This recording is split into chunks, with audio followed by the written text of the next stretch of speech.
What happens when an entire industry suddenly runs out of its most vital resource?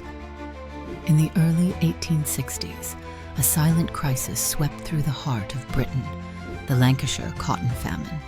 As the American Civil War raged across the Atlantic, Union blockades strangled the export of southern cotton, cutting off supplies to the mills of Lancashire. These mills, once humming with activity and supplying the world's textiles, ground to a halt. Thousands of workers who had thrived in the bustling industrial towns now faced mass unemployment, hunger, and deep uncertainty about their futures. Soup kitchens sprang up, and charitable efforts struggled to keep pace with the swelling need.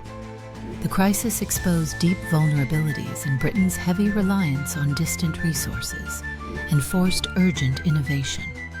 Mill owners began experimenting with cotton from India and Egypt, while the government started to rethink social welfare policies to address widespread poverty.